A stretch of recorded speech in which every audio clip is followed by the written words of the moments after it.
ஆரம்ப காலத்தில் ஒரு குரு, அப்போ ஒரு சீடன் இருந்தான். அது வேடிக்கையான குரு, வேடிக்கையான சீடன். ஒரு ஆசிரமம். ஒரு நாள் ஒருத்தன் அவசரமாக அந்த குருவை தேடி வந்திருக்கிறான். என்ன விஷயம்னு விசாரித்தார் குரு. உங்கள் சீடர் என்னை அடிச்சுட்டார் அப்படின்னு புகார் பண்ணானான் அந்த ஆள். குரு சீடனை கூப்பிட்டார். அடிச்சியா இந்த ஆளை அப்படின்னு கேட்டாரான். ஆமான் இருக்கான் சீடன். ஏன் அடித்தே அப்படின்னு கேட்டாரான். இந்த ஆள் உங்களை பற்றி மட்டமாக பேசிவிட்டான், என்னால் அதை தாங்கிக்க முடியல, அதனால தான் அடிச்சுட்டேன்ருக்கான். அப்படி என்ன பேசினான் அப்படின்னு கேட்டாரான். உன்னுடைய குருநாதர் இப்போல்லாம் அர்த்தமில்லாமல் பேச ஆரம்பிச்சுட்டார் அப்படின்னு சொல்லிவிட்டான், அதனால தான் அடிச்சுட்டேன் அப்படின்னானான். அதுக்காக அடித்தே அப்படின்னாரான். நான் அதுக்காக அடிக்கலை குருவே, இப்போல்லாம் நீங்கள் அர்த்தமில்லாமல் பேசுகிறதாக அவன் சொல்கிறான். அப்படின்னா இதுவரைக்கும் நீங்கள் அர்த்தத்தோடு பேசினதாகத்தானே அர்த்தம், அது தப்பு தானே, அதனால தான் அடித்தேன் அப்படின்னானான். ஒரு பெரியவர் உட்கார்ந்துருக்கிறார். அவரை சுற்றி அவருடைய தோழர்கள் உட்காந்துருக்கிறாங்க. ஏதோ ஒரு முக்கியமான செய்தியை அவர் அவங்களுக்கு சொல்லிகிட்டு இருக்கிறார். அவங்களும் ஆர்வமாக கேட்டுக்கிட்டு இருக்கிறாங்க. இந்த சமயத்தில் யாரோ ஒரு ஆள் வேகமாக அங்கே வர்றார். வர்ற வேகத்திலேயே எனக்கு ஏதாவது உதவி செய்யுங்க அப்படின்னு கேட்டுக்கிட்டே வர்றார்.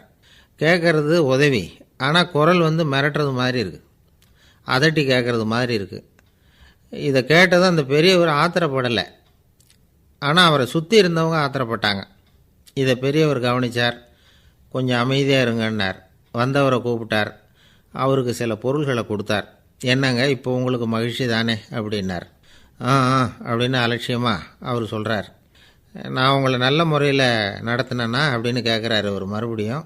அதெல்லாம் ஒன்றும் இல்லை அப்படின்னு சொல்லி அவர் சொல்லிகிட்டு இருக்கிறாரு. குரலில் கடுமை குறையில. சுற்றி இருந்தவங்களால் இதை பொறுத்துக்க முடியல. கோபத்தோடு அவரை நோக்கி நெருங்க ஆரம்பித்தாங்க. பெரியவர் அவங்களையெல்லாம் தடுத்து நிறுத்தினார். வந்தவரை வாங்க என்னோட அப்படின்னு சொல்லி அழைச்சிட்டு போனார். வீட்டுக்கு போனார். அங்கே போனதும் இன்னும் சில பொருள்களை எடுத்து அவர்கிட்ட கொடுத்தார். இப்போ திருப்தி தானே, நான் உங்ககிட்ட நல்ல முறையில் நடந்துக்கிட்டேனா அப்படின்னார். அவர் முகம் இப்போ தான் கொஞ்சம் மலர்ந்தது. ரொம்ப நன்றி, இறைவன் உங்கள் குடும்பத்துக்கு எல்லா நன்மைகளையும் செய்வான் அப்படின்னு சொன்னார். இதே வார்த்தைகளை என்னுடைய தோழர்கள்கிட்டே சொல்லிட்டீங்கன்னா அவங்க கோபம் தணிஞ்சிரும், வர முடியுமான்னார். கண்டிப்பாக வர்றேன் அப்படின்னாரு. மறுநாள் காலையில் அந்த இடத்துக்கு வந்தார். அதே மாதிரி சொல்லிவிட்டு அவர் போயிட்டார். தோழர்கள்லாம் ரொம்ப வியப்போடு பெரியவரை பார்த்தாங்க. அந்த பெரியவர் தான் நபிகள் நாயகம். அவர் சொன்னார், ஒருத்தன் ரொம்ப ஆசையாக ஒரு ஒட்டகத்தை வளர்த்துக்கிட்டு வந்தான். ஒரு நாள் அந்த ஒட்டகம் கயத்தை அறுத்துக்கிட்டு ஓடி போயிட்டுது. அக்கம் பக்கத்தில் இருக்கிறவங்கெல்லாம் அந்த ஒட்டகத்தை பிடிக்கிறதுக்கு முயற்சி பண்ணாங்க. அதை துரத்திக்கிட்டு ஓடினாங்க. ஒட்டகம் தாறுமாறாக ஓட ஆரம்பிச்சிது. இந்த சமயத்தில் ஒட்டகத்தை வளர்த்தவன் அங்கே ஓடி வந்தான். நீங்கள் அதை ஒன்றும் செய்ய வேணாம், விட்டுருங்க, அதோட சுபாவம் எனக்கு நல்லா தெரியும், அதை சுலபமாக என்னோடய வழிக்கு கொண்டுட்டு வந்துட முடியும், நான் பார்த்துக்கிறேன், விட்டுருங்கோ அப்படின்னா. எல்லோரும் விலகி போயிட்டாங்க. இவன் என்ன செஞ்சான் தெரியுமா?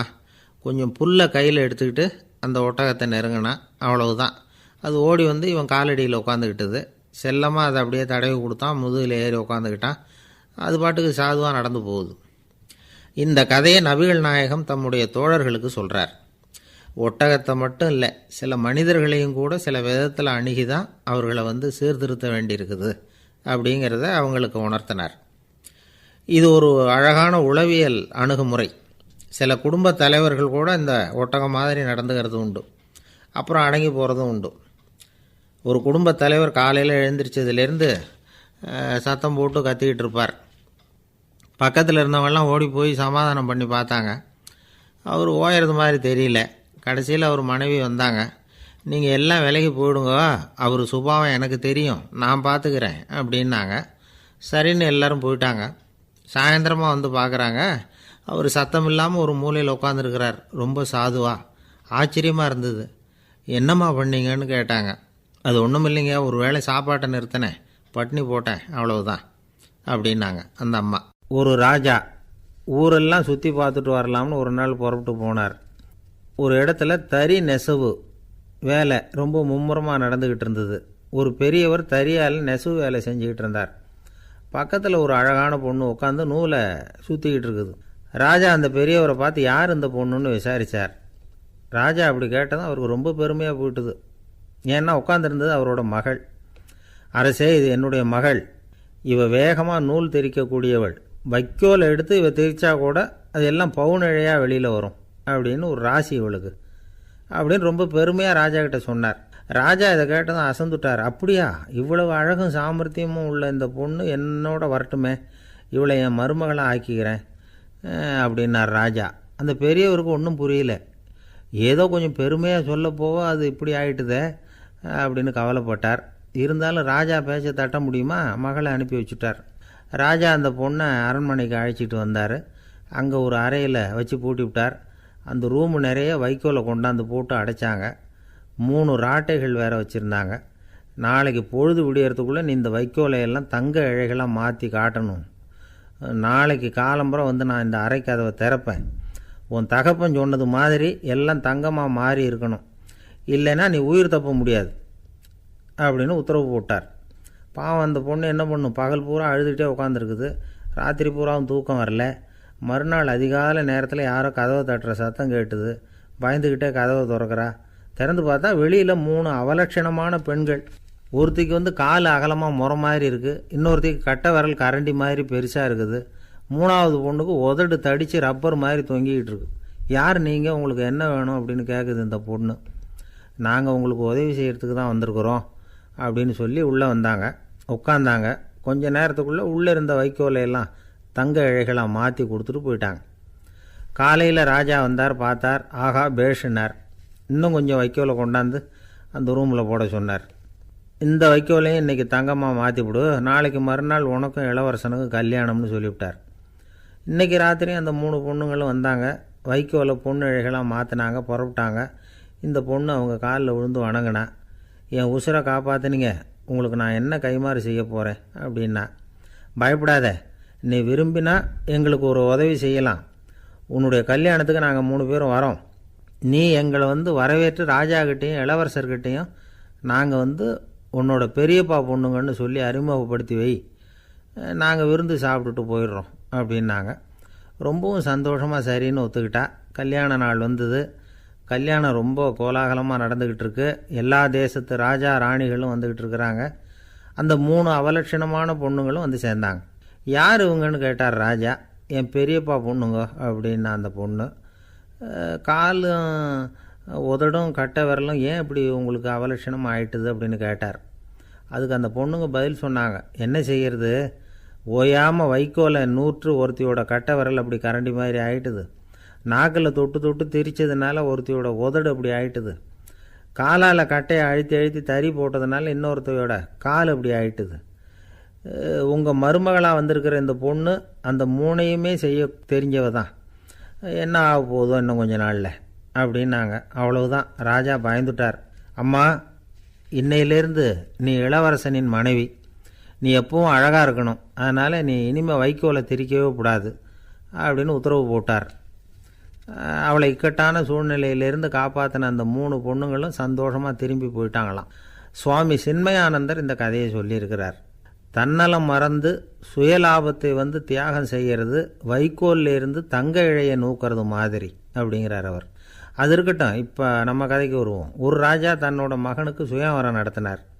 எல்லா தேசத்திலிருந்தும் ராஜகுமாரர்கள் வந்திருந்தாங்க.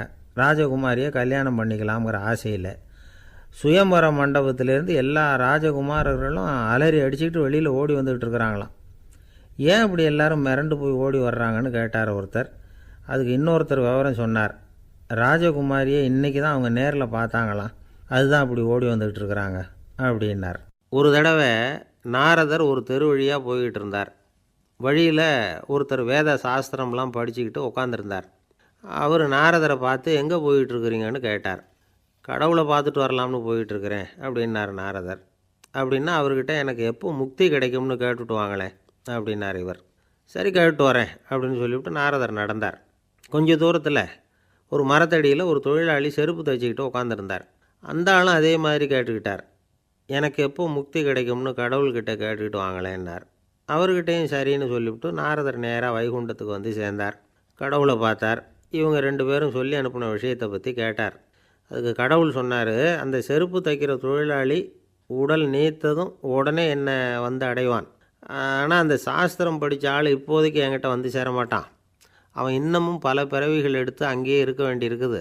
எப்போ இங்கே வந்து சேருவான்னு எனக்கே தெரியாது அப்படின்னார். நாரதருக்கு இதோட ரகசியம் என்னங்கிறது புரியல. எனக்கு ஒன்றும் புரியலையேன்னாரான் கடவுள்கிட்ட. சீக்கிரம் புரிஞ்சுக்குவே, நீ திரும்பி போகிறப்போ நான் இங்கே வைகுண்டத்தில் என்ன செஞ்சுக்கிட்டு இருக்கேன்னு கேட்டால், ஒரு ஊசியின் துவாரத்தில் ஒரு யானையை கோத்துக்கிட்டு இருக்கிறேன்னு அவங்கக்கிட்ட சொல்லு அப்படின்னார் கடவுள் சிரிச்சுக்கிட்டே. நாரதர் பூமிக்கு திரும்பினார். கடவுளை பார்த்தீங்களா, எப்படி இருக்கார் அப்படின்னு விசாரித்தார். வேத சாஸ்திரம் படித்தவர். ஓ பகவானா, அவர் யானையை ஊசியின் காதில் நுழைச்சிக்கிட்டு இருக்கிறார் பார்த்தேன்னார் நாரதர்.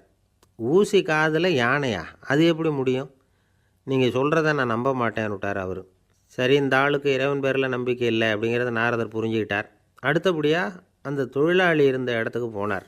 இறைவனை பார்த்தீங்களான்னு கேட்டார் அவர். பார்த்தேன், ஒரு ஊசி துவாரத்தில் யானையை கோத்துக்கிட்டு இருந்தார் அப்படின்னு சொல்லிவிட்டு நாரதர் அந்த ஆள் முகத்தை கவனித்தார். அந்த தொழிலாளி இதை கேட்டுட்டு கொஞ்சம் கூட ஆச்சரியப்படலை. அவரால் முடியாத காரியம் கூட உண்டானார். என்ன இப்படி சொல்கிற, ஊசியின் துவாரத்தில் யானையை கோக்க முடியும்னு நீ நம்புறியா அப்படின்னு கேட்டார் நாரதர். நிச்சயமாக நம்புகிறேன்னார் அவர். அது எப்படி அப்படின்னு கேட்டார் இவர். இதை பாருங்கள், நான் இந்த ஆலமரத்தடியில் தான் தினமும் உட்காந்துருக்கிறேன். தினமும் இந்த மரத்திலிருந்து எவ்வளவோ பழம் கீழே விழுது. இந்த பழத்தில் இருக்கிற ஒவ்வொரு விதையிலேயும் உள்ள ஒரு ஆலமரம் இருக்குது. ஒரு சின்ன விதைக்குள்ளே ஒரு பெரிய ஆலமரம் இருக்க முடியுங்கிறப்போ ஊசி துவாரத்தில் கடவுள் யானையை நுழைய வச்சாருங்கிறத ஒத்துக்கிறதுல என்ன கஷ்டம் இருக்குது அப்படின்னு ரொம்ப சர்வசாதாரணமாக பதில் சொன்னாராம் அந்த தொழிலாளி. நாரதர் யோசனை பண்ணார். இந்த தொழிலாளி வேத சாஸ்திரங்களையெல்லாம் படிக்கலைன்னா கூட அறிவுபூர்வமாக சிந்தித்து இறைவனை நம்புகிறான். அதனால தான் கடவுள் இந்த ஆளுக்கு சீக்கிரம் முக்தி கிடைக்கும்னு சொன்னார் அப்படிங்கிறத புரிஞ்சுக்கிட்டாராம். இந்த கதையில் வர்ற கடவுள், நாரதர், வைகுண்டம் இதெல்லாம் ஒரு பக்கம் இருக்கட்டும், ஒரு சின்ன விதைக்குள்ளே ஒரு பெரிய ஆலமரம் தூங்கிக்கிட்டு இருக்கு அப்படிங்கிற உண்மை, அந்தரத்தில் 1000 கிரகங்கள் சுற்றிக்கிட்டு இருக்குங்கிற உண்மை, இதெல்லாம் நாம் பார்த்துக்கிட்டு தானே இருக்கிறோம். இந்த உண்மைகள் அதிசயமாக நமக்கு தெரியறதுனால அதை நம்பாமல் இருந்துட முடியாது. இயற்கையை பரிபூர்ணமாக நம்புங்கள், அந்த நம்பிக்கையே நம்ம வாழ்க்கைக்கு ஆதாரம் அப்படிங்கிறத விளக்கிறதுக்காக தான் இந்த கதை. இந்த காலத்தில் நம்ம பிள்ளைங்களுக்கெல்லாம் இது மாதிரி நம்பிக்கை அதிகமாகவே இருக்குது. ஒரு நாள் ஒரு சின்ன பையன்கிட்ட கேட்டேன், ஏன்பா கடவுள் ஒரு பானைக்குள்ளே ஒரு யானையை நுழைய வச்சுட்டாருன்னு சொன்னால் அதை நீ நம்புவியா அப்படின்னு கேட்டோம். நம்புவேன் சார், அது ஒன்றும் பெரிய அதிசயம் இல்லைன்னா. எப்படிறான்னு கேட்டோம். எப்படின்னா அந்த பானை அந்த யானையை விட பெருசாக இருந்திருக்கும், அவ்வளவுதான் அப்படின்னு சொல்கிறான். ஒரு ஊரில் ஒரு ராஜா இருந்தார். அவர் அடிக்கடி காட்டுக்கு வேட்டையாட போவார். சில நண்பர்களையும் கூட அழைச்சிக்கிட்டு போவார். காட்டுக்கு போனதும் ஆளுக்கு ஒரு பக்கமாக போய் வேட்டையாடுவாங்க. சாயந்தரமாக திரும்பி வருவாங்க. மறுநாள் அரண்மனையில் உட்காந்து ஒவ்வொருத்தரும் அவங்க அனுபவங்களை எல்லாம் சொல்லிக்குவாங்க. அவங்க வீரத்துக்கு தகுந்த மாதிரி பரிசை அந்த ராஜா கொடுப்பார். இது மாதிரி ஒரு தடவை எல்லோரும் வேட்டைக்கு போயிட்டு திரும்பி வந்ததும் உட்காந்து பேச ஆரம்பிச்சிருக்கிறாங்க. ஒருத்தன் சொன்னான், தன்னுடைய வீர தீர செயலை பற்றி அளக்க ஆரம்பிச்சிட்டான். ஏன்னா அதுக்கு பரிசு கிடைக்க போகுதில்ல, அதனால். அவன் என்ன சொன்னான் தெரியுமா? அரசே, நேற்றுக்கு காட்டில் என்னாச்சு தெரியுமா? எனக்கு நேராக ஒரு சிங்கம் வாயை திறந்துக்கிட்டு வந்துட்டுது. நான் பயப்படவே இல்லை. உடனே ஒரு கல்லை எடுத்து குறி பார்த்து வீசினேன். சிங்கத்து வாய்க்குள்ளே போய் அந்த கல் மாட்டிக்கிட்டுது. அவ்வளவுதான். அந்த சிங்கம் என்னை பார்த்துட்டு பயந்துட்டு ஒரே ஓட்டமாக திரும்பி ஓடி போயிட்டுது அப்படின்னா. ஆஹா பலே அப்படின்னு எல்லாரும் கை தட்டினாங்க. ரெண்டாவது ஆள் ஒருத்தன் எழுந்திரிச்சான். அவன் சொல்ல ஆரம்பித்தான், அரசே, நான் போன வழியில் 2 பெரிய மலைப்பாம்பு கிடந்தது. என்னை முழுங்கிறதுக்கு வந்தது. நான் என்ன பண்ணேன் தெரியுமா? அந்த 2 பாம்போட வாலையும் ஒன்றா சேர்த்து முடிச்சு போட்டுட்டேன். அவ்வளவுதான். அது அங்கே இழுக்க இது இங்கே இழுக்க முடிச்சு நல்லா எருகி போட்டுது அப்படின்றான். ஆஹா அற்புதம்னு சொல்லி எல்லாரும் கை தட்டினாங்களாம். அடுத்தபடியாக 3வது ஆள் ஒருத்தன் வந்தான். அவன் சொல்ல ஆரம்பித்தான், மன்னா, நான் போன பாதையில் குறுக்க ஒரு ஆறு, அதில் இறங்கி குளித்தேன். யாரோ காலை பிடிச்சி இழுக்கிறது மாதிரி இருந்தது. திரும்பி பார்த்தா ஒரு பெரிய முதலை. நான் உடனே அப்படியே ஒரு துள்ளல் துள்ளி அது முதுகில் போய் உக்காந்துக்கிட்டேன். அதை அப்படியே கரைக்கு நீந்த வச்சேன். கரைக்கு சேர்ந்ததும் அப்படியே ஒரே துள்ளி குதித்து கரைக்கு வந்துட்டேன் அப்படின்றான். அவன் தன்னுடைய வீரத்தை அப்படி சொல்லியிருக்கான். அடடா எப்பேற்பட்ட வீரம் அப்படின்னு எல்லாரும் கை தட்டினாங்களாம். 4வது ஆள் எழுந்திரிச்சான். மன்னா, நான் போன இடத்துல ஒரு கரடி என்னை துரத்த ஆரம்பிச்சுட்டுது. நான் ஒரு மலை உச்சிக்கு வந்துட்டேன். அதுக்கப்புறம் ஒரு அடி எடுத்து வச்சாலும் அதில் பாதாளத்தில் விழ வேண்டியது தான். அந்த நேரம் பார்த்து ஒரு பெரிய ராட்சச கழுகு அந்த பக்கமாக பறந்து வந்தது. நான் உடனே அப்படியே உயர எழும்பி அந்த கழுகோட காலை பிடிச்சிக்கிட்டேன். அப்படியே தொங்கிக்கிட்டே வந்தேன். ஒரு நல்ல இடம் வந்ததும் தொப்புன்னு கீழே குதித்து நடந்து வந்துட்டேன்னா. இதுக்கும் எல்லோரும் கை தட்டுறாங்க. கடைசியாக ஒரு ஆள் எழுந்திரிச்சான். அரசே, நான் போன வழியில் ஒரு பெரிய யானை குறுக்க வந்தது, பயங்கரமாக சத்தம் போட்டுக்கிட்டே வந்தது. நான் பயந்து ஓடலை. உடனே என்ன பண்ணேன் தெரியுமா? அந்த யானையோட வாலை பிடிச்சி தூக்கினேன், தலைக்கு மேலே தூக்கி கரன்னு சுற்றினேன், வேகமாக சுற்றி வீசி எறிஞ்சேன், அவ்வளவுதான். அதே ஸ்பீடில் அந்த யானை மேலே போக ஆரம்பிச்சுட்டுது.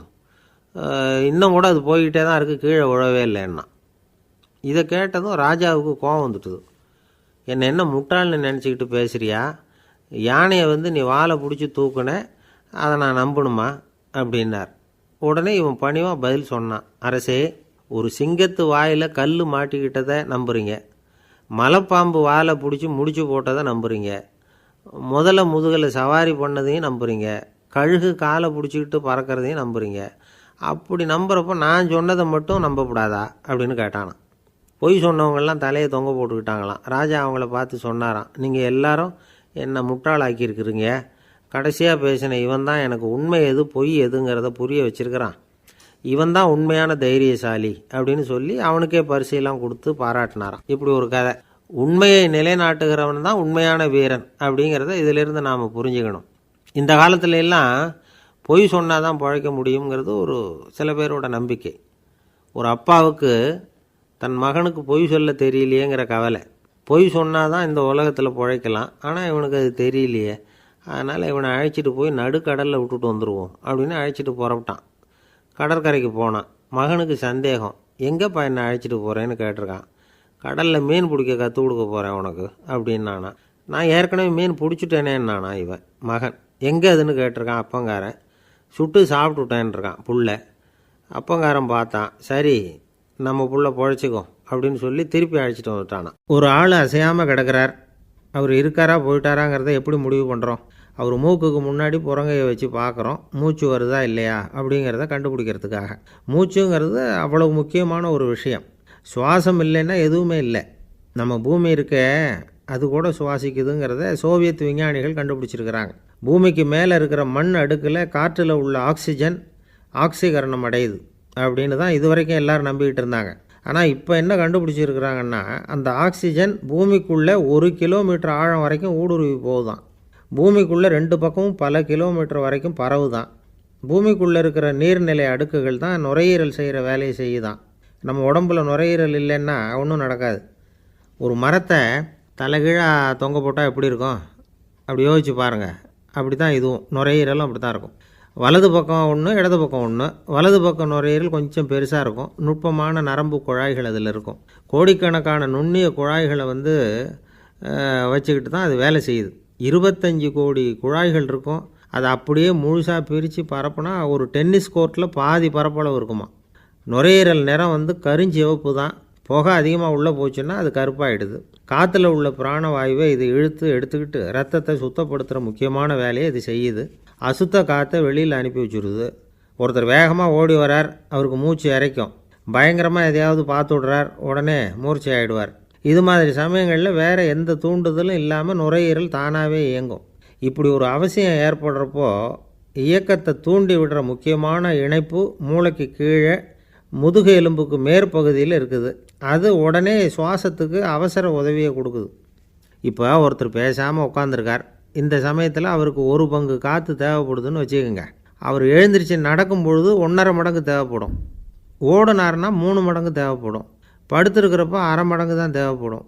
இதுக்கு நிமிஷத்துக்கு 16 தடவை மூச்சு விட்டாகணும். இப்படி சாதாரணமாக உள்ளே இழுக்கிற காற்று கொஞ்சம்தான் இருந்தாலும் இது மாதிரி 8 மடங்கு காற்றை உள்ளே இழுத்து வச்சுக்கிற சாமர்த்தியம் நுரையீரலுக்கு இருக்குதான்.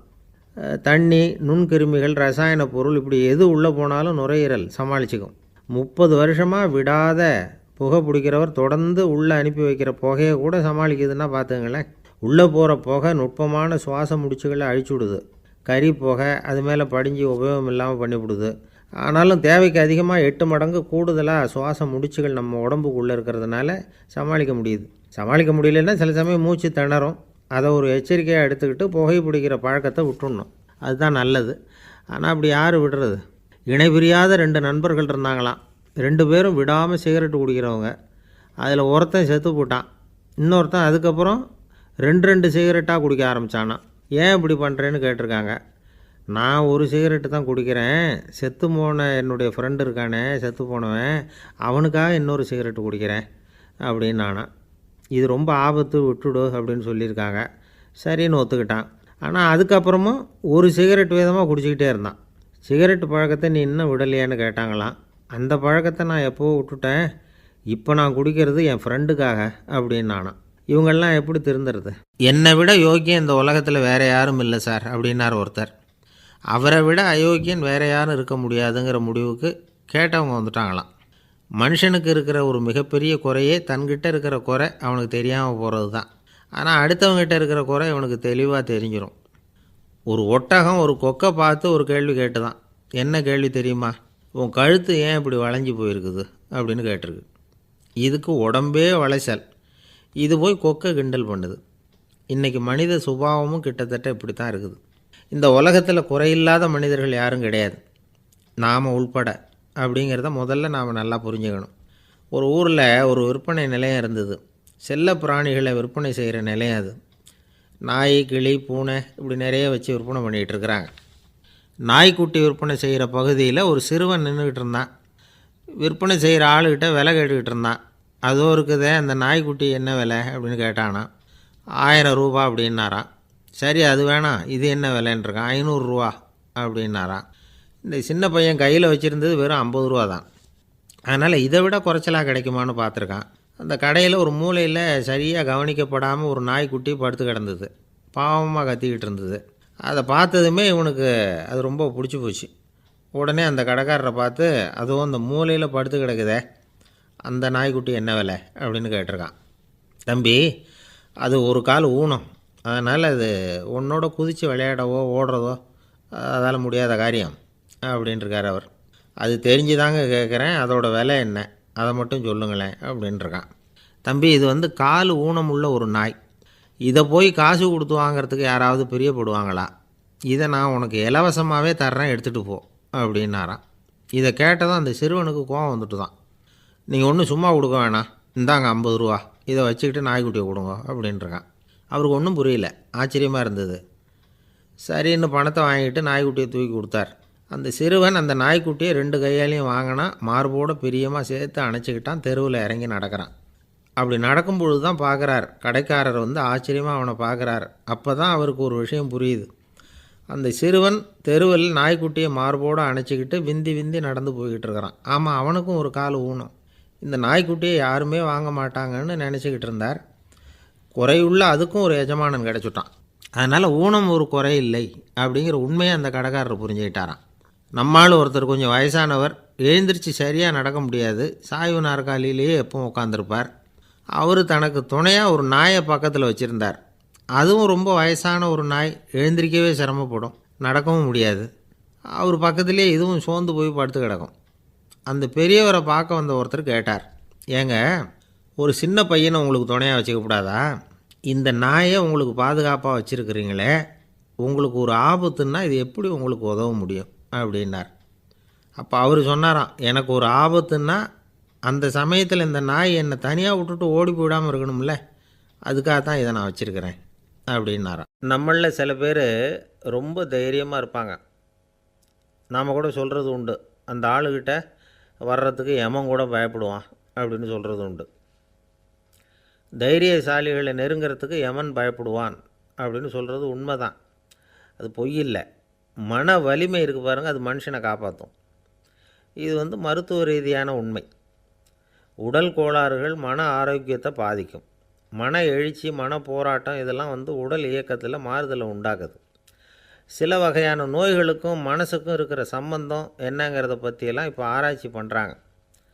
ஆஸ்மா, மூட்டு வலி, பெருங்குடல் அழற்சி, உயர் இரத்த அழுத்தம், சோரியாசிஸுங்கிற தோல் வியாதி, வயிற்று புண்ணு, இந்த தைராய்டு நச்சுத்தன்மை, இது மாதிரி நோய்களை உண்டாக்குறதுல மனசோட பங்கு என்னங்கிறத பற்றியெல்லாம் ஆய்வு பண்ணி பார்த்துருக்குறாங்க. எதுக்கு எடுத்தாலும் சோர்ந்து போகிறது, தோண்டு போகிறது, இப்படிப்பட்ட மனவாகு, அதோட யாரும் நமக்கு உதவ முடியாது அப்படிங்கிற மனோபாவம், கைவிடப்பட்ட மனநிலைமை, இதெல்லாம் நோயோட தீவிரத்தை ரொம்ப அதிகரிக்க செய்யுதான்.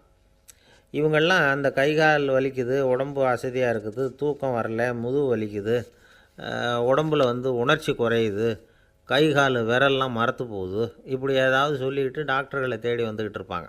நெஞ்சு வலி யாருக்கு வருது தெரியுமா? பதற்றம், போட்டி மனப்பான்மை, அளவுக்கு அதிகமான வேகம், துடிப்பு, பேராசை, எதுலேயும் கட்டுப்பாடு, நேரம் தவறாமை, அப்புறம் இதெல்லாம் உள்ள மனவாக உள்ளவங்க இருக்கிறாங்கல்ல, அவங்க பெரும்பாலும் நெஞ்சு வலிக்கு ஆளாயிடுறாங்களாம். ஃப்ரீட்மேன் அப்படிங்கிறவர் நிறைய ஆராய்ச்சியெல்லாம் பண்ணி பார்த்துட்டு இதை உறுதிப்படுத்தியிருக்கிறார். அவர் பண்ணின ஆராய்ச்சியில் என்னெல்லாம் தெரிய வந்தது தெரியுமா? பொறுப்பு அதிகம் உள்ளவங்களுக்கு கண்டிப்பாக ரத்த அழுத்தம் வரும், அதிகமாக இருக்குமா. அதே மாதிரி கண்டிப்பாக இருக்கிறாங்கல்ல, அவங்களுக்கும் ரத்த அழுத்தம் அதிகரிக்குமா. ரத்த அழுத்தம் தனக்கு அதிகமாக இருக்குங்கிறத தெரிஞ்சுக்கிட்டவங்க தலைவலி, மயக்கம், இந்த தலை சுத்தல், அசதி, இது மாதிரியான உணர்வுகளை அவங்களுக்கு வந்துடும், அது மாதிரி உணர்வு. ஆனால் உண்மை என்ன தெரியுமா? இதெல்லாம் ரத்த அழுத்தத்தினால இல்லை, ரத்த அழுத்தம் கட்டுப்பாட்டுக்குள்ளே இருந்தால் கூட இவங்க இப்படி நினைக்கிறாங்களாம். இதுக்கு காரணம் மனசு தான் அப்படிங்கிறார் அவர். சில பேர் எப்படி தெரியுமா? ஒருத்தர் மாரடைப்பால் இறந்து போனார் அப்படின்னு கேள்விப்பட்டால் போதும், இறந்து போகிறதுக்கு காரணம் இதயம்தான் அப்படிங்கிற பீதியால், இதய தளர்ச்சி அப்படிங்கிற மனநோயால் பாதிக்கப்படுறார். இவங்கெல்லாம் அடிக்கடி தங்களுடைய இதய பகுதியை தொட்டு பார்த்துக்குவாங்க, நாடியை பிடிச்சி பார்த்துக்குவாங்க, அடிக்கடி மூச்சை உள்ளுக்கு இழுத்து வெளியில் விட்டு வலி வருதா அப்படின்னு பார்த்துக்கிட்டு இருப்பாங்க. வேறு எங்கேயாவது வலிச்சா கூட நெஞ்சை வலிக்குதா அப்படின்னு பார்ப்பாங்க. நெஞ்சு வலிக்குதுன்னு கூட சில பேர் சொல்ல ஆரம்பிச்சிருவாங்க. ஆஸ்மாவுக்கும் மனசுக்கும் சம்பந்தம் உண்டு. தீர்வு காண முடியாத மன போராட்டங்கள் எல்லாத்துக்கும் அடுத்தவங்களையே சார்ந்து இருக்கிற மனநிலை, இதெல்லாம் ஆஸ்மாவினுடைய தீவிரத்தை அதிகப்படுத்திடும்.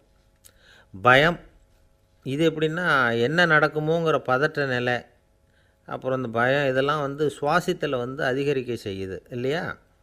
இதனால் இரத்தத்தின் காரத்தன்மை அதிகமாகி நோயின் தீவிரமும் அதிகமாகுது. மன போராட்டம், மனக்கவலை, மன இறுக்கம், இதெல்லாம் தோல் வியாதியை தூண்டி விடுதான். இது மாதிரி இன்னும் எவ்வளவோ இருக்குது. அதனால் இன்றைக்கி நமக்கு தேவை என்னென்னா மன வலிமை, மலர்ந்த முகம், இது ரெண்டும் இருந்துட்டுதுன்னா பலவிதமான நோய்கள் நம்மக்கிட்ட நெருங்கி வராது. டாக்டர் என்ன நெருங்காமல் இருக்கிறதுக்கு நான் ஒரு காரியம் பண்ணுறேன் அப்படின்னார் ஒருத்தர். அவர் என்ன அர்த்தத்தில் சொன்னார்னா, டாக்டர் அவரை நெருங்காமல் இருக்கிறதுக்கு அவர் ஒரு காரியம் பண்ணுறாராம். நண்பர்கிட்ட சொன்னார். நண்பர் கேட்டார், அது என்ன காரியம் பண்ணுற அப்படின்னு கேட்டார். தினம் ஒரு ஆப்பிள் பழம் சாப்பிட்றேன்னார் அவர். ஏன்னா ஆங்கிலத்தில் ஒரு பழமொழி சொல்லுவாங்கள்ல, an apple a day keeps doctor away அப்படிம்பாங்க. ஒரு ஆப்பிள் பழம் சாப்பிட்டா டாக்டர் விலகியே இருப்பார், டாக்டர்கிட்ட போக வேண்டிய அவசியம் இருக்காது அப்படிங்கிறதுக்காக அந்த பழமொழி சொல்கிறது. என்ன, நான் யாருமே நெருங்காமல் இருக்கிறதுக்கு நான் ஒரு காரியம் பண்ணுறேன்னார் இன்னொருத்தர். டாக்டர் நெருங்காமல் இருக்கிறதுக்கு ஆப்பிள் பழம் சாப்பிட்றேன்னார் அவர். என்னை யாருமே நெருங்காமல் இருக்கிறதுக்கு நான் ஒரு காரியம் பண்ணுறேன்னார் இன்னொருத்தர். அது என்னன்னு கேட்டோம். தினம் ஒரு பூண்டு சாப்பிட்றேன்னார். ஏ கார்லிக் எ டே கீப்ஸ் எவ்ரிபடி அவே அப்படின்னு அதுக்கு ஒரு புது விளக்கமும் கொடுத்தார். காசி மாநகரத்தை பிரம்மதத்தன் அப்படிங்கிற ராஜா ஆட்சி பண்ணிட்டு வந்தார். அவர் ஒவ்வொரு வருஷமும் ஒரு திருவிழா நடத்துறது வழக்கம். எல்லா தேசத்திலிருந்தும் எல்லா வகையான ஜனங்களும் அதில் கலந்துக்குவாங்க. ஒரு சமயம் அது மாதிரி விழா நடந்துக்கிட்டு இருந்தது. வைகுண்டத்திலேருந்து தேவலோகத்திலேருந்து நிறைய தேவகுமாரர்கள்லாம் காசி நகருக்கு அப்போது வந்திருந்தாங்க. அதில் முக்கியமாக ஒரு 4 தேவகுமாரர்கள், அந்த 4 பேரையும் சுற்றி ஏகப்பட்ட கூட்டம். அப்படி என்ன விசேஷம் அவங்கக்கிட்ட அப்படின்னா, மற்றவங்கள விட அவங்க முகம் அழகாக இருந்ததா அப்படி பார்த்தா அப்படியும் இல்லை. அவங்க அணிஞ்சிருந்த மலர் மாலைகள் தான் அதுக்கு காரணமாக. அந்த மலர்கள்லேருந்து அப்படி ஒரு அபூர்வமான நறுமணம், இதுக்கு முன்னாடி இப்படி ஒரு நறுமணத்தை அந்த ஊர் ஜனங்க அனுபவிச்சதே இல்லை. அதுதான் அந்த 4 பேரையும் சுற்றி கூட்டம். எல்லோரும் கேள்வி கேட்க ஆரம்பித்தாங்க. உடனே அந்த 4 தேவகுமாரர்களும் எல்லாருக்கும் தெரியும்படியாக வானத்தில் எழும்பி கொஞ்சம் உயரமாக நின்றுக்கிட்டாங்க. கீழே நின்றுக்கிட்டு இருந்த அரசன்லேருந்து ஆண்டி வரைக்கும் ஒருத்தர் பாக்கி இல்லாமல் ஒரே குரலில் எல்லாரும் அவங்கள பார்த்து, எங்களுக்கும் இது மாதிரி மாலையை போட்டுக்கணும்னு ஆசையாக இருக்குது, அதுக்கு நீங்கள் தான் அருள் பண்ணணும் அப்படின்னு கேட்டுக்கிட்டாங்க. மாலை போட்டுக்கிறதுனா எல்லாருக்கும் ஆசையாக தானே இருக்கும். அந்த 4 தேவகுமாரர்களில் ஒருத்தர் புத்தர் பிரான். அவர் சொன்னார், பூலோகவாசிகளே, நான் சொல்கிறத கொஞ்சம் பொறுமையாக கேளுங்க. கக்காரு அப்படிங்கிற கற்பக விருஷத்தின் மலர்களால் தொடுக்கப்பட்டது இந்த மாலை. இதுக்கு நிறைய சக்தி உண்டு. எந்த காலமும் இது வாடாது, வாசனையும் குறையாது. ஆனால் இதை அணிந்து கொள்கிறதுக்கு சில தகுதிகள் தேவை அப்படின்னார். என்ன தகுதி அது சொல்லுங்களேன் அப்படின்னு ஏக காலத்தில் எல்லாரும் சத்தம் போட்டாங்க. தீய இயல்புகள் உள்ளவங்க, இழிந்த சிந்தனை, இழிந்த செயல் உள்ளவங்க இந்த மாலையை அணிய முடியாது அப்படின்னார். அவ்வளோதான். கூட்டத்தில் சத்தம் போட்டவங்கள்லாம் மெதுவாக அப்படி அடங்க ஆரம்பிச்சிட்டாங்க. இன்னொரு தேவகுமாரன் சொன்னார், அடுத்தவங்க பொருளை அபகரிக்காதவன், அடுத்தவங்களுக்கு கெடுதல் பண்ணக்கூடிய பொய் பேசாதவன், பேராசையினால் கெட்ட வழியில் பொருள் ஈட்ட நினைக்காதவன் இந்த மாலையை போட்டுக்கலாம் அப்படின்னார். கூட்டத்திலிருந்து யாரும் முன்னுக்கு வரல. ஒரே ஒரு ராஜகுரு மட்டும் கொஞ்சம் முன்னாடி வந்தார். பெரியவர், படித்தவர். அவர், எனக்கு தகுதி இருக்குது அந்த மாலையை போட்டுக்கிறதுக்கு அப்படின்னார். வேறு ஒன்றும் இல்லை, பொய் சொல்லியாவது அந்த மாலையை வாங்கிக்குவோமே அப்படின்னு முடிவு பண்ணிட்டார் அவர். அவ்வளோதான், மாலையை வாங்கிட்டார். அடுத்த தேவகுமாரன் பேசினார்.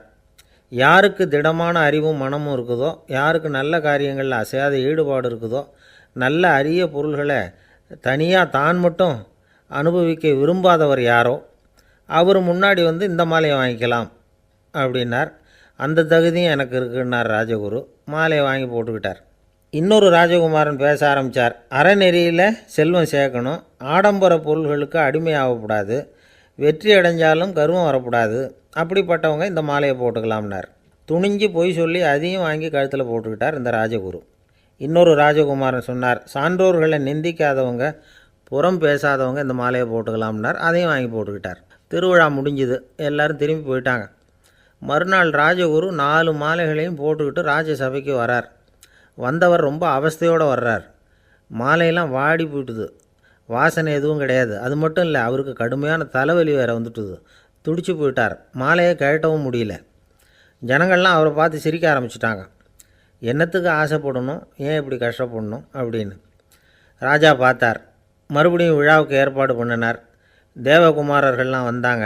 ராஜகுரு வந்தார். மக்கள் முன்னிலையில் அவங்க காலில் விழுந்தார், மன்னிப்பு கேட்டுக்கிட்டார். இந்த மாலையை போட்டுக்கிற தகுதி எனக்கு இல்லை. தகுதி இல்லாத ஒருத்தன் தகாத தகுதியை பொய் மூலம் பெறணும்னு ஆசைப்படுறாங்களே, அவங்களுக்கெல்லாம் என்னுடைய தண்டனை ஒரு எச்சரிக்கையாக இருக்கட்டும்னார். அதுக்கப்புறம் தேவகுமாரர்கள் அவர் கழுத்தில் இருக்கிற மாலையை கழட்டினாங்களாம். அந்த மாலைகளும் பழையபடி மனம் கொடுக்க ஆரம்பிச்சுட்டு தான். இதிலேருந்து நாம் தெரிஞ்சுக்க வேண்டியது என்னென்னா, நமக்கு தகுதி இல்லாத ஒரு கௌரவம் நம்மக்கிட்ட தானாக வந்தால் கூட அதை தவிர்த்து விடுறது தான் நல்லது. அதுதான் புத்திசாலித்தனம். ஒருத்தர் வந்தார். சார், எங்கள் இலக்கிய மன்ற விழாவுக்கு நீங்கள் தலைமை தாங்கணும்னார்.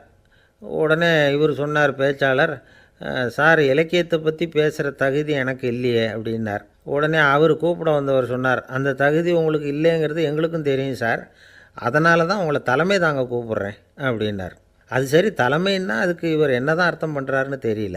ஒரே ஒரு ஊரில் ஒரு ராஜா இருந்தார். அவர் பேரில் மக்களுக்கு ரொம்ப மரியாதை. அவ்வளவு நல்லா ஆட்சி புரிஞ்சுக்கிட்டு வந்தார். அவருக்கு வயசாகிட்டுது.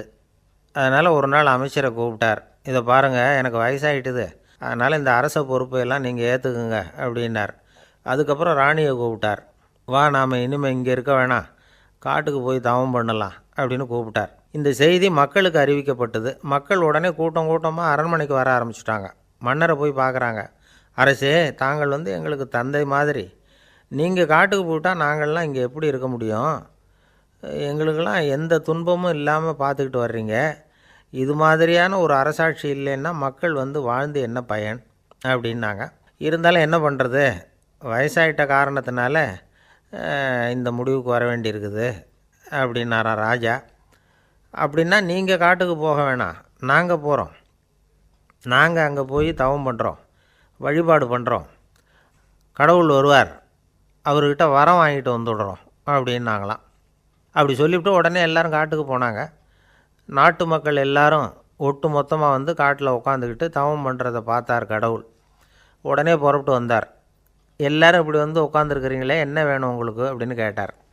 உடனே மக்கள் எல்லாரும் ஒரு குரலில் சொன்னாங்க, சுவாமி, எங்கள் மன்னன் ரொம்ப நாளைக்கு நல்லபடியாக இருக்கணும்.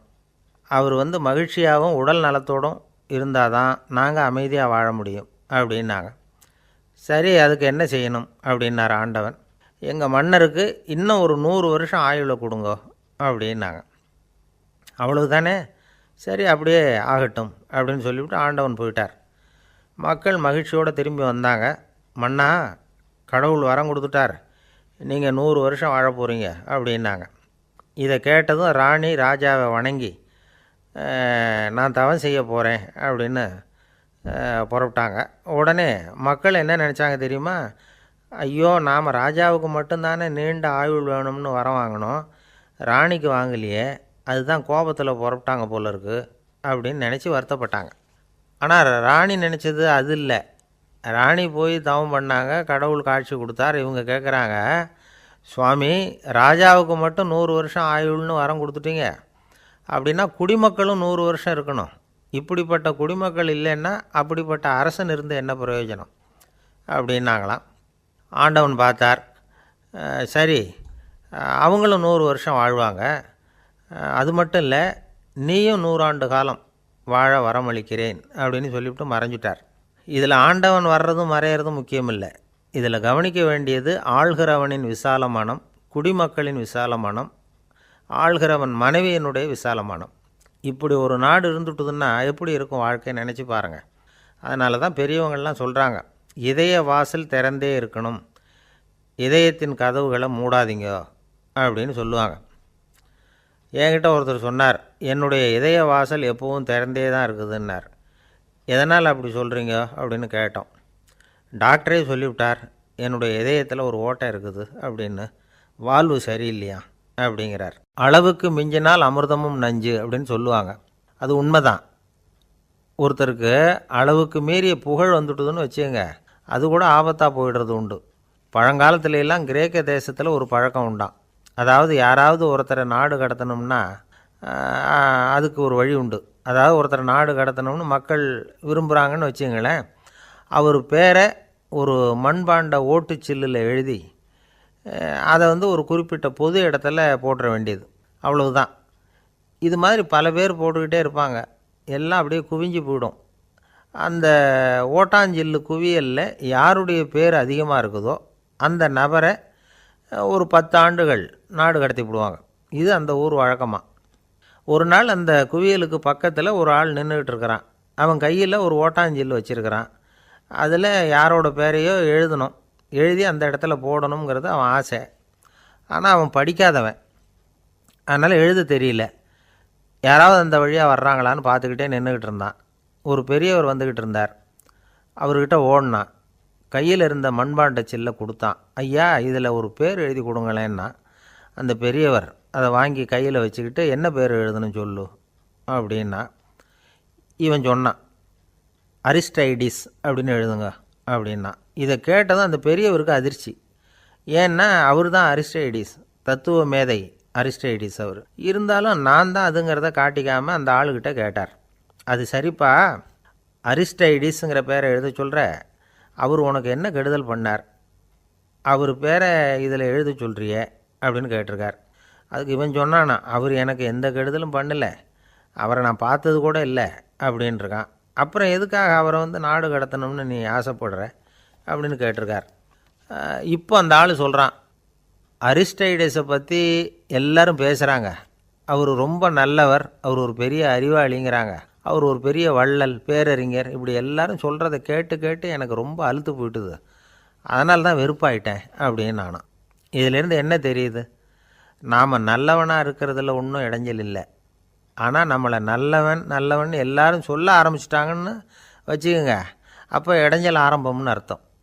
எதுவுமே அளவுக்கு மிஞ்சி போகாமல் பார்த்துக்க வேண்டியது ரொம்ப அவசியம். அளவுக்கு அதிகமாக ஆசைப்படாதவங்களில் ஆப்ரஹாம் லிங்கனும் ஒருத்தரான். அவர் ஒரு தடவை தன்னுடைய நண்பர்கள்கிட்ட பேசிக்கிட்டு இருந்தாராம். ஒருத்தர் கேட்டிருக்கார், ஒரு மனுஷனுக்கு கால்கள் எவ்வளோ உயரம் இருக்கணும் அப்படின்னு கேட்டாராம். இதுக்கு ஆப்ரஹாம் லிங்கன் சொன்னாராம், அது என்ன, இடுப்புலேருந்து தரையை தொடுற அளவுக்கு உயரம் இருந்தால் போதும் அப்படின்னாராம். ஒரு ஜென் துறவி, அவருக்கு ரொம்ப வயசாகிட்டுது, கடைசி காலம். நண்பர்களெல்லாம் கூப்பிட்டார். நண்பர்களே, நான் வித்தியாசமான முறையில் சாகணும்னு ஆசைப்படுறேன், அதுக்கு ஏதாவது யோசனை சொல்லுங்களேன் அப்படின்னு கேட்டாராம். நண்பர்கள் சிரித்தாங்க. என்ன பேச்சு பேசுகிறீங்க, சாவறதுங்கிறது என்ன விளையாட்டுத்தனமான காரியமா அப்படின்னு கேட்டிருக்காங்க. அந்த துறவி கொஞ்ச நேரம் யோசனை பண்ணார். அப்புறம் கேட்டாராம், இது வரைக்கும் யாராவது நடந்துக்கிட்டே இறந்துருக்குறாங்களா அப்படின்னாராம். எல்லாரும் இல்லைன்னாங்களாம். ஒருத்தர் மட்டும் சொல்லியிருக்கார், அப்படியும் ஒருத்தர் இறந்துருக்கிறதாக ஒரு கதையில் படிச்சிருக்கிறேன், ஒரு ஞானியால் தான் அப்படியெல்லாம் செய்ய முடியும் அப்படின்னு அவர் சொன்னாராம். சரி, அப்படின்னா அந்த முறை நமக்கு வேணாம், நின்றுக்கிட்டே யாராவது உயிரை விட்டுருக்காங்களா அப்படின்னு விசாரித்தாராம். அப்படியும் ஒருத்தர் இறந்துருக்கிறார் அப்படின்னாங்களாம். மறுபடியும் அந்த துறவி யோசனை பண்ணியிருக்கிறார். ஏதாவது வித்தியாசமான முறையில் நாம் போகணும் அப்படிங்கிறது அவருடைய விருப்பம். மனிதன் எப்படி வாழ்கிறானோ அப்படி இறப்பது தான் நல்லது. சரி, யாராவது தலைகீழாக யோகம் செய்யும் நிலையில் இறந்துருக்கிறாங்களா அப்படின்னு விசாரித்தாராம். நண்பர்கள் சிரித்தாங்க. தலைகீழாக நின்னபடி இறந்ததாக நாங்கள் கேள்விப்பட்டதே இல்லை, அது முடியாத காரியம் அப்படின்ட்டுருக்காங்க. இப்போ அந்த துறவிக்கு திடீர்னு உற்சாகம் வந்துட்டுது. உடனே எழுந்திரிச்சார், தலைகீழாக நின்னார், அப்படியே உயிரை விட்டுட்டார். அவ்வளோதான். அந்த மடாலயத்தில் ஒரே குழப்பம். எப்படி அவரை கீழே இறக்கி படுக்க வைக்கிறது அப்படின்னு புரியல. இப்படி உயிர் விடுறதை பற்றி அவங்க இது வரைக்கும் கேள்விப்பட்டதும் இல்லை. உண்மையிலேயே இவர் இறந்து தான் போனாராங்கிறதும் தெரியல. சோதித்து பார்த்தாங்க. இதய துடிப்பு, நாடி துடிப்பு எல்லாம் நின்று போயிருந்தது. இவர் எப்பவும் இப்படி தான், என்ன பண்ணுறது இப்போது அப்படின்னு சொல்லி எல்லோரும் குழம்பிக்கிட்டு இருக்கிற சமயத்தில் ஒரு பெரிய ஒரு யோசனை சொன்னார். இந்த துறவியோட மூத்த சகோதரி பக்கத்து மடாலயத்தில் இருக்கிறாங்க, அவங்கள இங்கே அழைச்சிட்டு வந்தால் ஏதாவது வழி கிடைக்கும் அப்படின்னார். அந்த அம்மாவுக்கு 90 வயசு. அழைச்சிட்டு வந்தாங்க. ஒரு குச்சியை ஊன்றிக்கிட்டு அப்படியே மெதுவாக நடந்து வந்தாங்க. தம்பி, தலைகீழாக நின்று உயிர் விட்டு இறக்கிறத பார்த்தாங்க. தம்பின்னு கூப்பிட்டு பார்த்தாங்க, ஒன்றும் காணோம். உடனே என்ன பண்ணாங்க, தன்னுடைய கைத்தடியால் தம்பியோட உடலை ஒரு தட்டு தட்டினாங்க. ஏப்பா, சாகிறப்பவும் உன்னுடைய குறும்புத்தனத்தை விடலையா? இப்படியாடா சாகிறது, ஒழுங்காக செத்து தொலை அப்படின்னாங்களாம். அவ்வளவுதான். உடனே அந்த துறவி திரும்பி நேராக நின்னார். அக்கா, கோவப்படாத, நான் ஒழுங்காக சாகிறேன், எப்படி செத்தா என்ன, எல்லாம் எனக்கு ஒன்று தான் அப்படின்னு சொல்லிவிட்டு அப்படியே தரையில் படுத்து உயிரை விட்டாராம். அதுக்கப்புறம் அந்த அம்மா கோலை கையில் எடுத்துக்கிட்டு அப்படியே திரும்பி கூட பார்க்காம அவங்க பாட்டுக்கு போயிட்டாங்களாம். மரணத்தை ஒரு விளையாட்டாக ஆக்கிய அந்த துறவிக்கு வாழ்க்கையே ஒரு விளையாட்டாக தான் இருந்திருக்குது. எந்த நோக்கமும் இல்லாமல் செயல்படுறதுன்னா என்னங்கிறதும் அவருக்கு தெரிஞ்சிருக்குது. பயனை எதிர்பார்க்காம பணி செய்து வாழ்ந்து மறைந்த மகான் அவர். தம்முடைய தொழிலை விளையாட்டு போல் செய்ய தெரிஞ்சவருக்கு வாழ்க்கையே ஒரு விளையாட்டாக மாறிடும். எல்லாமே விளையாட்டாகி விடுகிற போது மரணமும் விளையாட்டாகிவிடும் அப்படிங்கிறது தான் அந்த தத்துவம். ஆனால் அதுக்கு முன்னாடி உங்களுக்குள்ளே இருக்கிற உண்மையான நடிகனை நீங்கள் அடையாளம் கண்டுபிடிக்கணும். நீங்கள் நடிக்க வேண்டியதே இல்லை, நீங்கள் ஏற்கனவே நடிச்சுக்கிட்டு தான் இருக்கிறீங்க. நீங்கள் இந்த உண்மையை தெரிஞ்சுக்கணும், அவ்வளவுதான். இதுதான் ஞானிகளுடைய கருத்து. நீங்கள் தெருவில் நடந்து போயிட்டுருக்கிறீங்க, எதிரில் வர்றவர் உங்களை பார்த்து எப்படி இருக்கிறீங்கன்னு கேட்குறார். நல்லா இருக்கிறேங்கிறீங்க. உண்மையிலேயே நாம் நல்லா இருக்க மாட்டோம், ஏதாவது உடம்புல கோளாறு இருக்கும். ஆனால் அப்படி சொல்லுவோம், நல்லா இருக்கிறேன் அப்படின்னு. அது நடிப்பு தானே. உங்களை சந்தித்ததில் ரொம்ப மகிழ்ச்சி அப்படின்னு சொல்கிறோம். உடனே கொஞ்சம் நிதானமாக யோசித்து பாருங்கள், உண்மையிலேயே உங்கள் மனசு மகிழ்ச்சி அடைஞ்சுட்டுதா? அது நடிப்பு தானே. வாழ்க்கையை சரியாக புரிஞ்சுக்கிட்டால் எல்லாமே நடிப்புங்கிறது புரியும். கல்யாண பத்திரிக்கை அனுப்பியிருந்தேனே, ஏன்டா வரலன்னு கேட்டான் ஒருத்தன். வந்திருந்தேனே அப்படின்னானா இவன். டேய், ஏன்டா போய் சொல்கிற, நான் பத்திரிக்கையே உனக்கு அனுப்பலையே அப்படின்ட்டுருக்கான் அவன். அதுக்கு இவன் சொன்னானா, பத்திரிக்கை அனுப்புனேன்னு நீ போய் சொல்கிறப்போ கல்யாணத்துக்கு வந்தேன்னு நான் போய் சொல்லக்கூடாதா அப்படின்னானா. ஒரு பெரிய பியானோ கலைஞர் வியன்னாவில் இருந்தார். ரொம்ப புகழ்பெற்ற இசை கலைஞர் அவர். இங்கிலாந்து மகாராணி விக்டோரியா அவருடைய சங்கீதத்தை கேட்கணும்னு ஆசைப்பட்டாங்க. அவரை அரண்மனைக்கு கூப்பிட்டாங்களாம். பியானோ வாசிக்க சொல்லி கேட்டாங்களாம். இவரும் ரொம்ப பிரமாதமாக வாய்ச்சி காட்டியிருக்கார். உடனே பாராட்டி பரிசுகள்லாம் கொடுத்து அனுப்புனாங்களாம். அந்த இசையை கேட்குறதுல அரசிக்கு ரொம்பவும் ஆர்வம் உண்டு. அதனால் அதுக்கப்புறமும் அந்த கலைஞர் அடிக்கடி அரண்மனைக்கு வர வேண்டிய அவசியம் ஏற்பட்டது. ஏன்னா அரசி கூப்பிட ஆரம்பித்தாங்க. இவர் போகணும், அங்கே இசை நிகழ்ச்சி நடத்தணும். இவர் அங்கே பாடி வாசிக்கிறது உண்டு. ஒரு தடவை மகாராணி அவரை பார்த்து, உங்கள் நாட்டு தேசிய கீதம் பாடுங்களேன் அப்படின்னு கேட்டாங்களாம். உடனே அவர் தன்னுடைய நாடான ஆஸ்திரியாவின் தேசிய கீதத்தை பாடியிருக்கிறார். அவர் பாட ஆரம்பித்த உடனே மகாராணி எழுந்திரிச்சு நின்னாங்களாம். அதுக்கு மரியாதை செலுத்துகிற நோக்கத்தோடு பாட்டு முடிகிற வரைக்கும் அப்படியே நின்றுக்கிட்டு இருந்தாங்களாம். இதுதான் அந்த அரசியினுடைய பெருந்தன்மை. அதாவது நாட்டுப்பற்றுங்கிறது அந்த அளவுக்கு அப்படி இருக்கணும். இப்படி ஒரு அரசியே நம்ம நாட்டு தேசிய கீதத்துக்கு எழுந்திரிச்சு நின்று மரியாதை செலுத்துகிறாங்க அப்படிங்கிறத புரிஞ்சிக்கும் பொழுது அந்த முதிய கலைஞரின் மகிழ்ச்சிக்கு அளவே இல்லையாம். அதுக்கப்புறம் அந்த பியானோ கலைஞர் ஒரு நாள் தன்னுடைய நண்பர் ஒருத்தர்கிட்ட பேசிக்கிட்டு இருந்தாராம். அப்போ சொன்னாராம், மகாராணியார் எனக்கு எவ்வளவோ பரிசுகள்லாம் கொடுத்துருக்குறாங்க. ஒரு தடவை எனக்கு வைரக்கல் பதித்த அணி ஒன்றை கூட பரிசாக கொடுத்தாங்க. ஆனால் அதை விட உயர்ந்த விலை மதிக்க முடியாத அணி என்ன தெரியுமா? நான் என்னுடைய நாட்டு தேசிய கீதத்தை நான் பாடுறப்போ அவங்க எழுந்திரிச்சு நின்று மரியாதை செலுத்தினாங்களே, அதுதான் எனக்கு கிடைச்ச மிகப்பெரிய பரிசு அப்படின்னாராம். எனக்கு தெரிஞ்ச சங்கீத வித்வான் ஒருத்தர் இருக்கார். சமீபத்தில் ஒரு நாள் அவரை பார்த்தேன். எப்படி போயிட்டுருக்கு உங்கள் தொழில் அப்படின்னு கேட்டேன்.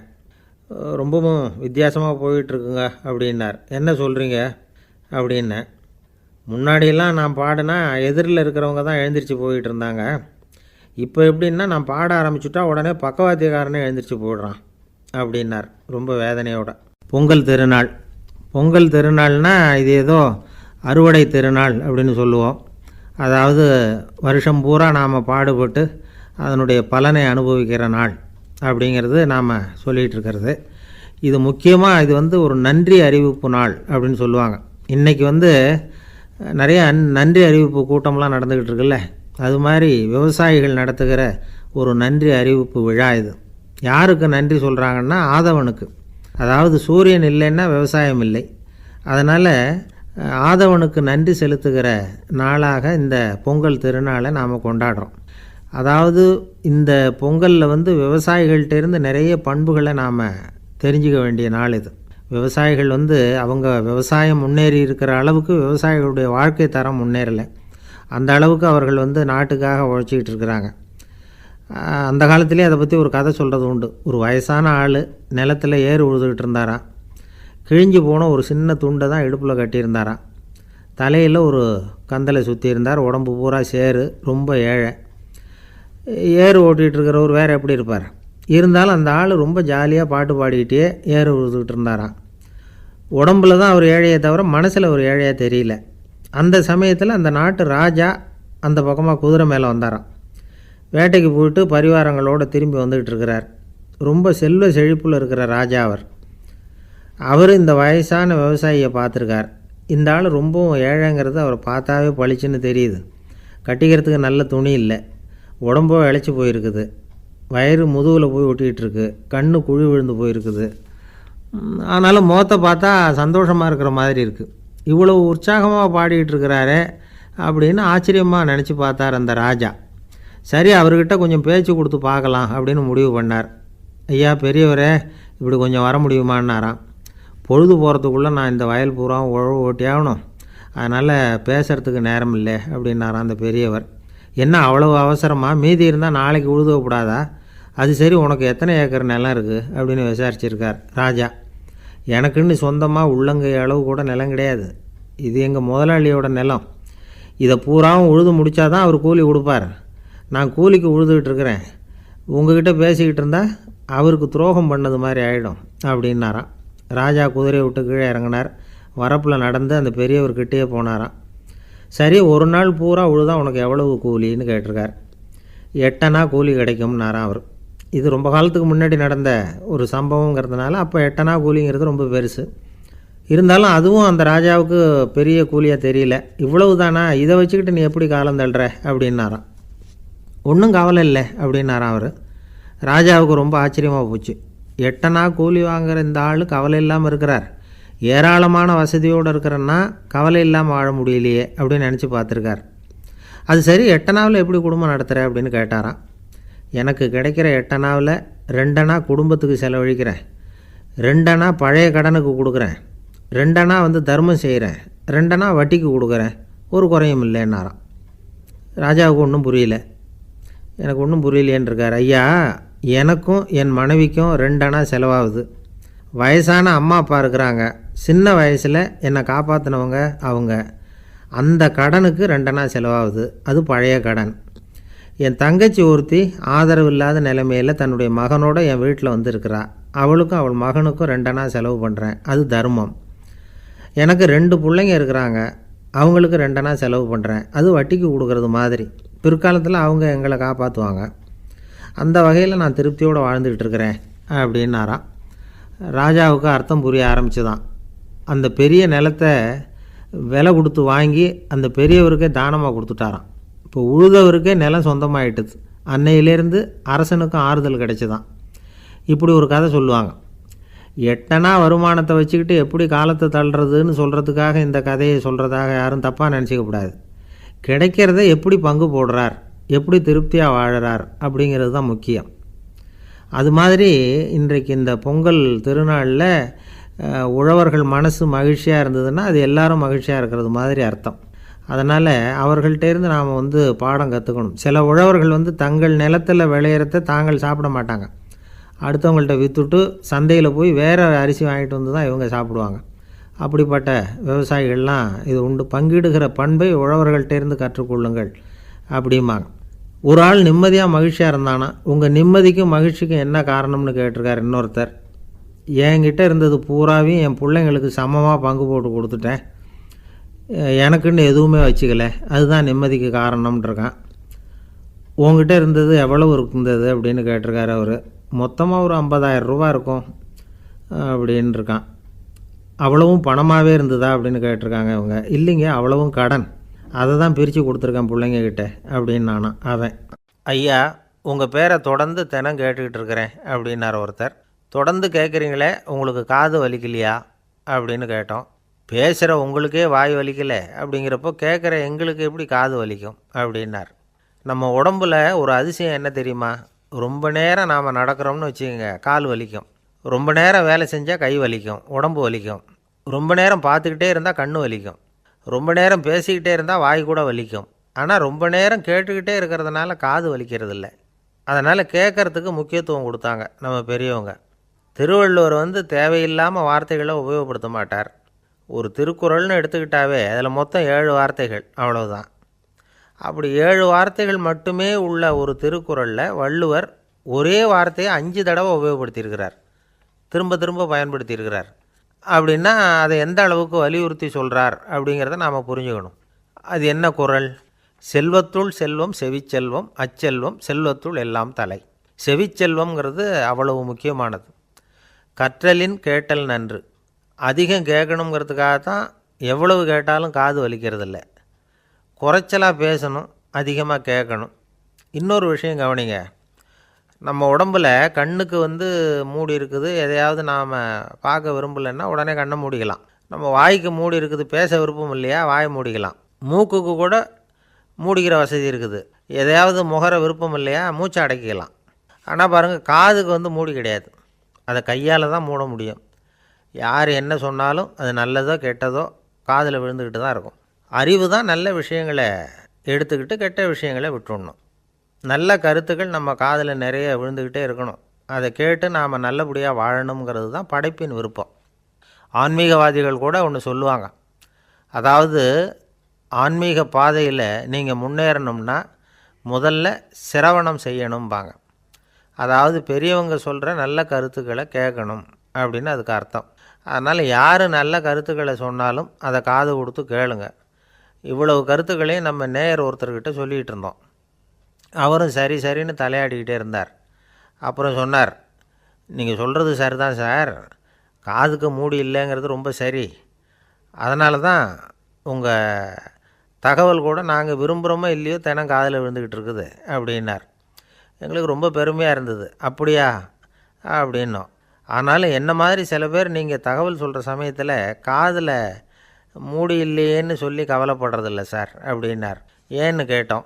காதை மூடுறதுக்கு தானே வசதி இல்லை, ரேடியோவை மூடுறதுக்கு வசதி இருக்குதுல்ல, அதனால் டக்குன்னு அதை மூடி வச்சுருவோம் அப்படின்னார். வங்க நாவலாசிரியர் சரத் சந்திரர் ஒரு நண்பர் அவர்கிட்ட வந்தார். வழக்கமாக எல்லா எழுத்தாளர்கள்கிட்டையும் கேட்குற ஒரு கேள்வியை கேட்டார். நீங்கள் எழுத்துத்துறைக்கு வந்தது எப்படி? இதுதான் கேள்வி. அதை தெரிஞ்சு என்ன பிரயோஜனம்னார் சரத் சந்திரர். சும்மா சொல்லுங்களேன், தெரிஞ்சுக்கிறேன் அப்படின்னார் வந்தவர்.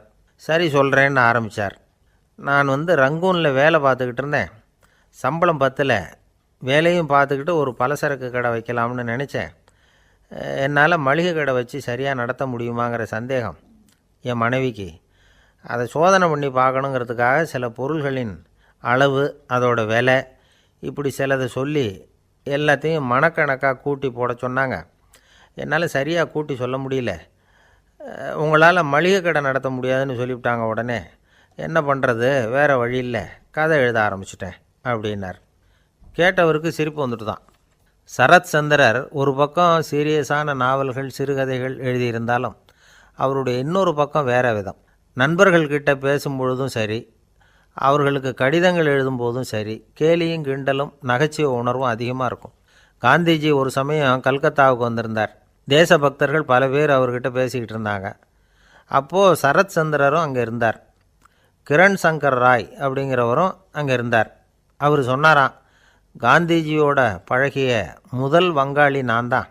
போயர் யுத்த காலத்தில் இவர் லண்டனுக்கு வந்திருந்தப்போ என்கிட்ட தான் வங்காள மொழி கற்றுக்கிட்டார் அப்படின்னாராம். உடனே சரத் சந்திரர் காந்திஜியை பார்த்து, இவர் உங்களுக்கு வங்காள மொழி கற்றுக் கொடுத்தது உண்மைதானா அப்படின்னாராம். ஆமான்னாராம் காந்தி. அதனால தான் உங்களால் வங்காள மொழி கற்றுக்க முடியல அப்படின்னாராம். எல்லாரும் சிரித்தாங்களாம். சரத் சந்திரர் சாம்தாபேர் அப்படிங்கிற கிராமத்தில் தங்கியிருந்தார். ஒரு இலக்கிய நிகழ்ச்சியில் கலந்துக்கிறதுக்காக. அதுக்காக ஒரு கல்கத்தாவுக்கு போக வேண்டிய சூழ்நிலை. அதுக்காக புறப்பட்டார். அந்த சமயத்தில் பின்னாடி இருந்து யாரோ அவரை கூப்பிட்டாங்க. இப்படி கூப்பிட்டவரை பார்த்து இன்னொருத்தர் யாரோ அதட்டி இருக்கிறாங்க. போகிறவரை ஏன் இப்படி கூப்பிடுறீங்க அப்படின்னு. ஏன் கூப்பிட்டா என்னன்னு கேட்டிருக்கார் சரத் சந்திரர். புறப்படுறவங்கள பின்னாடி இருந்து கூப்பிடுறது அபசகுனம், போகிற இடத்துல ஏதாவது ஆபத்து வரலாம் அப்படின்னு அதுக்கு விளக்கம் கொடுத்துருக்கிறார் அவர். உடனே சரத் சந்திரர் சொன்னாராம், இதோ இவங்க என்னை இலக்கிய கூட்டத்துக்கு அழைச்சிட்டு போகிறாங்களே, இதை விட வேறு என்ன ஆபத்து வந்துட போகுது அப்படின்னாராம். இப்படி சரத் சந்திரருக்கு இயல்பாகவே நகைச்சுவை உணர்வு உண்டு. அவருடைய நண்பர் ஒருத்தர் வீட்டுக்கு கூப்பிட்டுருந்தார். அங்கே ஒரு கச்சேரிக்கு ஏற்பாடு பண்ணியிருந்தாங்க. சரத் சந்திரருக்கு இயல்பாகவே கச்சேரியில் நீண்ட ஆலோசனையெல்லாம் கேட்குறதுக்கு பொறுமை இருக்காது. அதனால் மெதுவாக பாட போகிறவர் எப்படி அப்படின்னு கேட்டிருக்கார். அவருக்கு ரொம்ப நல்லா பாட தெரியும் அப்படின்னு சொல்லியிருக்கிறாங்க. அதுக்கு சரத் சந்திரர், பாட தெரியுங்கிறது சரி, பாட்டை நிறுத்த தெரியுமா, அதை சொல்லுங்கள் முதல்ல அப்படின்னாராம். கங்கை கரை தோட்டம் பக்கத்தில் ஒரு ஆசிரமம், அங்கே ஒரு பெரியவர் தங்கியிருக்கிறார். அவர் தான் ராமகிருஷ்ண பரமஹம்சர். அந்த ஆசிரமம் இருந்த இடம் கரக்பூர். வங்காளத்தில் பொதுவாக எல்லோரும் மீன் சாப்பிட்றது உண்டு. கங்கையில் குளிச்சுட்டு கையில் ஒரு மீனோடு வர்றது வழக்கம். இவர் இருக்கிற இடத்துக்கு கங்கையில் படகு வழியாக வரணும். அப்படி தான் எல்லோரும் வருவாங்க. வர்றவங்கள ஒன்று கூட்டி ஆன்மீக விஷயங்களை பற்றி பேசிக்கிட்டு இருப்பார். ஒவ்வொரு நாள் ஒவ்வொருத்தர் நகரத்துக்கு போகணும். வரும்பொழுது மீன் கொண்டுக்கிட்டு வரணும். அதுக்கு ஒரு அட்டவணையே உண்டு ஆசிரமத்தில். அது பிரகாரம் ஒரு நாள் சுவாமி யோகானந்தர் படகில் போனார். படகை செலுத்தினவங்க ராமகிருஷ்ணரையும் சுவாமி யோகானந்தரையும் மற்றவங்களையும் பித்தர்கள் அப்படின்னு சொல்லி ஏளனமாக பேசினாங்க. அவங்க என்ன பைத்தியம் பிடிச்சவங்க அப்படிங்கிறது மாதிரி. சுவாமி யோகானந்தருக்கு ரொம்ப மென்மையான இதயம். இவங்க இப்படி கண்ணாபின்னான்னு பேசுகிறத பார்த்தா மீனை வாங்கிட்டு திரும்புகிறப்போ என்ன நடக்குமோ அப்படிங்கிற பயம் வேறு வந்துட்டுது அவருக்கு. அவ்வளவு மென்மையானவர். இதை தெரிஞ்சுக்கிட்ட ராமகிருஷ்ணர், யோகானந்தா இங்கே வா அப்படின்னு கூப்பிட்டார். இவர் கண்ணீரை தொடச்சிக்கிட்டே கிட்ட போனார். சொன்னார், ஐயா, படகு ஓட்டுறவங்க உங்களை பற்றி மோசமாக பேசுகிறாங்க. என்ன திட்டினா பரவாயில்ல, ஆனால் உங்களை அவங்க திட்டுறாங்க, அதை என்னால் தாங்கிக்க முடியல அப்படின்னார். இதை கேட்டதும் ராமகிருஷ்ணருக்கு கோபம் வந்துட்டு தான். என்னது, உன்னுடைய குருவை பற்றி அவங்க மோசமாக பேசும்பொழுது நீ சும்மா இருந்தியா, வெளியில் போ அப்படின்னு விட்டார். குரு நிந்தனை செய்கிறப்போ அதை கேட்டுக்கிட்டு சும்மா இருக்கலாமா?